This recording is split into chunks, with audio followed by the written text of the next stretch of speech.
Hi, Deirdre here. I'm just going to show you how to do charts. Okay, the most important thing when you're starting to do charts is to remember to select the data. So when you're selecting data, this is the data I'm going to make the charts out of. So make sure you select one row of headings along the side and one along the top. Okay, and we're going to select all of this information here. So I've got the data selected. Okay, and then I click on Insert, and I'm going to create this chart here. Oh, and this is staff numbers. Actually, I've selected too much. It's just department and staff numbers that I need to select. So it's just one row of information I'm selecting. And then on the Insert tab, I click in here and I'm going to choose the simple chart like that. Okay, and you can see everything is set up. It's really quick to create a very simple chart. So that's the first chart, and I'll just move it down out of the way. So the next chart I want to create, I'm going to use the same data. I select the information like that and then click on Insert, and this is going to be a pie chart.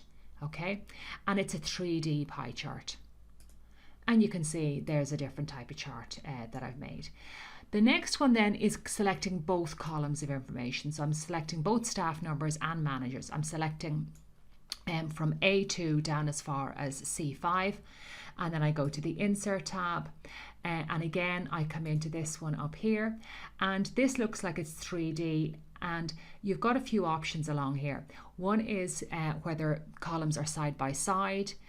Managers and staff are side by side in columns, and here they're stacked on top of each other, and our chart uses that one where they're stacked on top of each other. The third option is where you use percentage. I rarely use that one. It's usually the first two that I choose, and in this case I'm choosing this one here, the 3D stacked column. Okay, and so it creates the chart for you. The only thing I need to adjust then is to change the title. Okay, so I click in here and I can type in total staff. Okay, and press enter and click away, sorry, to finish doing that. Okay, that's the end of this video.